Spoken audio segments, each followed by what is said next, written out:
N K Singh साहब, एक छोटा सवाल, अगर हम असम के बारे में बात कर लें, असम में जिस तरीके से अकमल ने अपनी बातों को सामने रखा है और कांग्रेस पर बड़ा आरोप लगाया है, क्या हम माने कि असम में भारतीय जनता पार्टी अपने वोट बेस को बहाल रखने के साथ साथ विपक्ष को पूरे तरीके से नेस्तनाबूद करने में सफल होती दिख रही? बहुत तेजी से ये ग्राफ बढ़ रहा है, बीजेपी की वहां पे स्वीकार्यता बहुत, लेकिन आप उन इलाकों का क्या करेंगे? करीब 4 इलाके उसमें से ऐसे हैं जिसमें हाई मुस्लिम पॉपुलेशन है, परसेंटेज जबरदस्त है और उनका सर्वाइवल इसी बात पे है कि वो, जैसे अकमल का आप देखेंगे तो क्यों इमरजेंस है? सिर्फ इसलिए कि एक स्ट्रॉन्ग लीडर वहां पे इमर्ज कर रहा है, तो लिहाजा।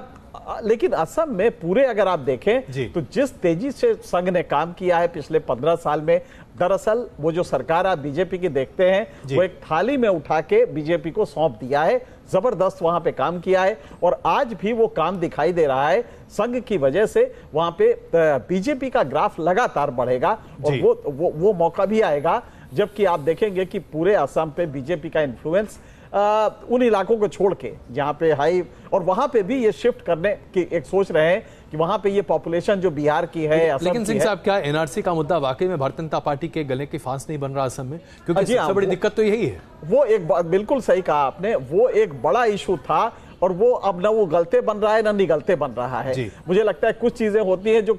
समय के साथ उसको कारपेट के नीचे डाल दिया जाता था, लेकिन ये उभार के एक अजीब कॉन्ट्रडिक्शन ले लिया जिसकी वजह से ये दिक्कत हो रही है। बिल्कुल। अब सुशील पंडित जी, अगर हम जम्मू कश्मीर की बात करें, महबूबा मुफ्ती की किस्मत आज तय होनी है और उसके साथ साथ दरअसल जम्मू कश्मीर की पूरी राजनीतिक ध्रुवी की किस्मत भी तय होगी, क्योंकि अगर महबूबा मुफ्ती इस बार अपना चुनाव हार जाएं तो शायद नेशनल कॉन्फ्रेंस के अलावा घाटी में कोई और पार्टी होगी ही नहीं जो कि राज्य का प्रतिनिधित्व कर सके। उनकी पार्टी टूट रही है, बहुत से नेता पहले ही छिटक गए हैं और उनका जो काडर था वो जमाते इस्लामी से उधार लिया हुआ काडर था, उस पर भी प्रतिबंध लगा है और भाजपा के साथ उनका सरकार बनाना और फिर यूनिफाइड कमांड का चीफ होते हुए उन सब एनकाउंटर्स की जिम्मेदारी लेना, उस सबसे वो पल्ला नहीं झाड़ पा रही हैं। चाहे वो हर उस आतंकवादी के घर जाएं जो मारा गया हो, मुआवजा दें, वहां जाकर के सांत्वना जताएं, लेकिन दाल गल नहीं रही है और इसकी वजह से आज उन्हें अनंतनाग में गुलाम अहमद मीर बहुत कड़ी चुनौती दे रहे हैं। कांग्रेस ने घाटी में जो विधानसभा की सीटें कुछ जीती हैं वो इसी दक्षिण कश्मीर के अनंतनाग जिले से जीती हैं और ये वही घाटी, यही वही जगह है जहां 36 में से 34 थाने फूंक दिए गए थे जब बुरहान वानी के एनकाउंटर के बाद वहां बलवा हुआ था।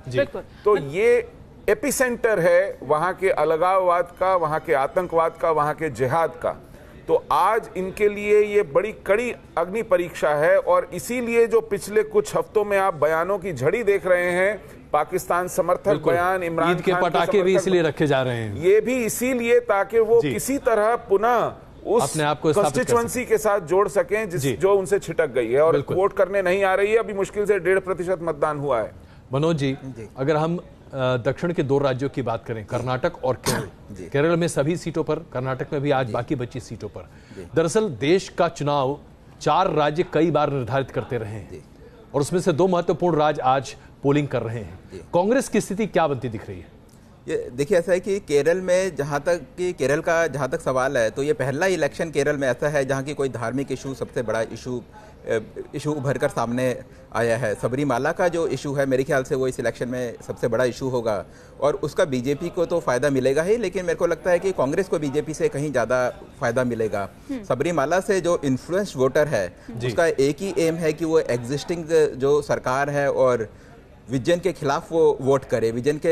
के कैंडिडेट हारे हैं तो उस कैंडिडेट को वोट देंगे जो जिनके अंदर इतनी क्षमता हो कि वो विजन के कैंडिडेट को हरा सके। तो इसका फायदा कांग्रेस को सीधा मिलेगा, इसका फायदा सीधे कांग्रेस को मिलेगा। लेकिन राजेश बादल जी, आप किस तरह से देखते हैं ये सबरीमाला मुद्दा जो यहाँ पर उठाया गैरोला जी ने और साथ ही साथ हिंदुत्व के मुद्दे के साथ, किस तरह से देखते हैं आप यहाँ का चुनावी गणित?